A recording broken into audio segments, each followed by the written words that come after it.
విజయవాడలో ఏపీ పౌర సరఫరాల శాఖ మంత్రి నాదెండ్ల మనోహర్ మాట్లాడుతున్నారు. లైవ్ ద్వారా చూద్దాం. ఇవన్నీ కూడా దాదాపు 2 సంవత్సరాల నుంచి ప్రభుత్వంలో ఎక్కడ కూడా ఆ వెసులుబాటు కలగలేదు. కేంద్ర ప్రభుత్వం అదేవిధంగా గౌరవ సుప్రీంకోర్టు వారి ఇన్స్ట్రక్షన్స్ మేరకు ఈకేవైసీ తప్పనిసరి అనే కోణంలో రాష్ట్ర వ్యాప్తంగా ఆంధ్రప్రదేశ్లో కూటమి ప్రభుత్వం వచ్చిన తర్వాత ఒక నిర్ణయం తీసుకుని ప్రతి ఒక్క కార్డుని ఈకేవైసీ చేయాలనే ఒక ప్రయత్నం రాష్ట్ర వ్యాప్తంగా మేము ప్రారంభించినప్పుడు భారతదేశంలోనే 95% పూర్తి చేసుకున్న ఏకైక రాష్ట్రం ఈ రోజున ఆంధ్రప్రదేశ్.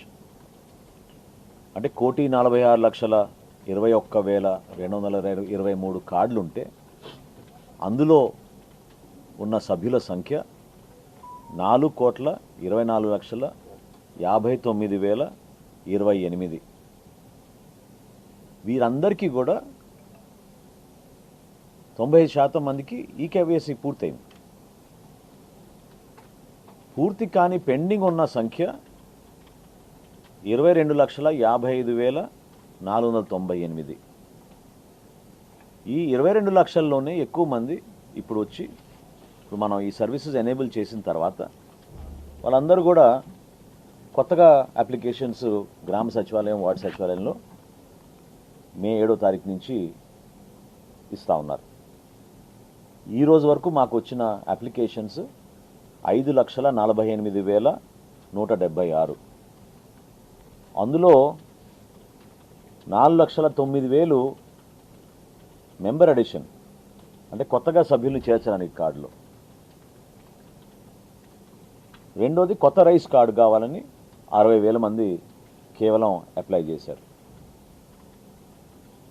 రైస్ కార్డులో స్ప్లిట్టింగ్, అంటే కుటుంబ సభ్యులు పెళ్ళైన తర్వాతనో లేకపోతే ఇతర ప్రాంతానికి వెళ్ళిపోవడం వలన స్ప్లిట్టింగ్ అనేది ఎక్కువ మంది అడుగుతున్నారు. అది 44,000 మంది.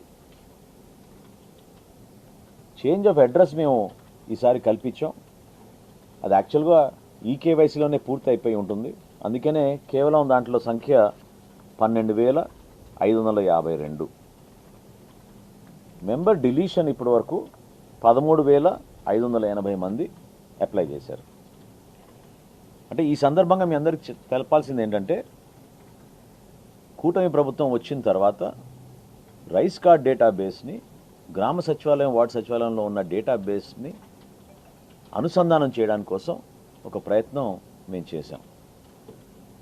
అయితే ఇది లెగసీ ఇష్యూస్ మాకు, ఎందుకంటే గత ప్రభుత్వంలో ఉన్న అప్పుడున్న సాంకేతికత, అప్పుడున్న కొన్ని వాళ్ళ ఆలోచనల మేరకు ఈ డేటా జిఎస్డబ్ల్యూఎస్ దగ్గరే ఉండేది ఈ డేటా. సో మేము ఏ మార్పులు చేర్పులు చేయాలన్నా పౌర సరఫరాల శాఖ నుంచి ఈ రైస్ కార్డ్స్ సంబంధించిన విషయంలో అది జిఎస్డబ్ల్యూఎస్ డేటాతో ముడిపడి ఉంటుంది.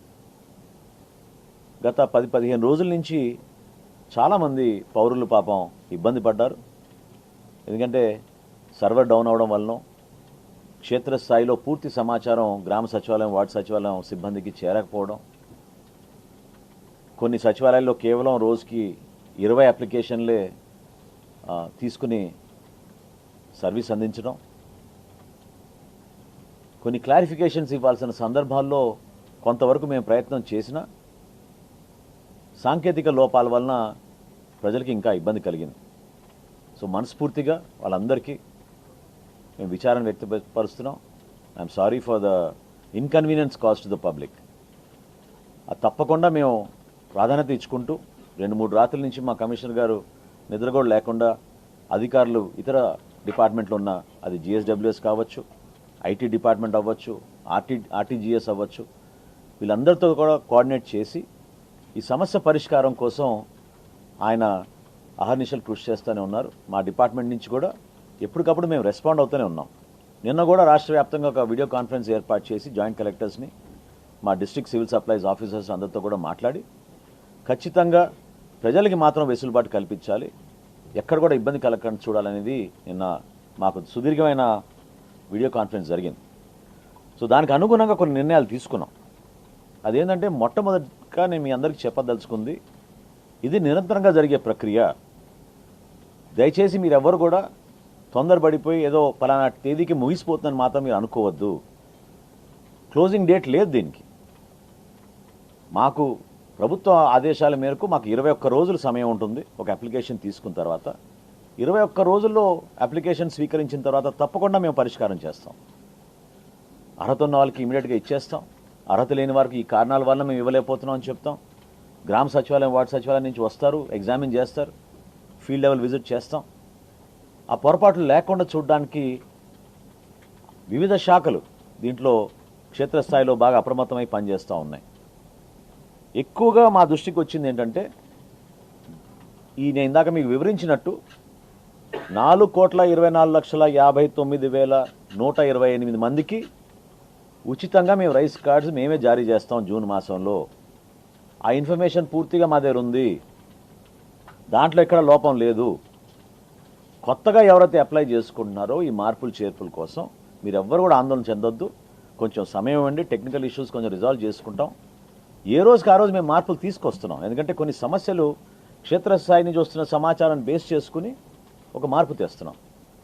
ప్రభుత్వం ఎప్పుడు కూడా సామాన్యుడికి అందుబాటులో ఉండే విధంగా టెక్నాలజీని ఉపయోగించుకుని మరొకసారి మీరు ఇబ్బంది కలగకుండా ఉండడానికి కోసం ఈ సమాచారం మొత్తం డేటాబేస్లో క్రోడీకరించుకుని వన్స్ అండ్ ఫర్ ఆల్ మీకు ఈ రైస్ కార్డ్ అనేది పర్మనెంట్గా ఉండేటట్టు ఒక ప్రయత్నం చేస్తున్నాం. ఈ స్మార్ట్ రైస్ కార్డ్ అనేది దానికోసమే ప్రయత్నం. క్యూఆర్ కోడ్ పెట్టాం దాంట్లో. భవిష్యత్తులో మీరు ఎక్కడ కూడా వెళ్ళవసరం లేదు మార్పులు చేర్పుల కోసం. ఆటోమేటిక్గా మీరు రేషన్ తీసుకున్నప్పుడే మీకు అప్గ్రేడేషన్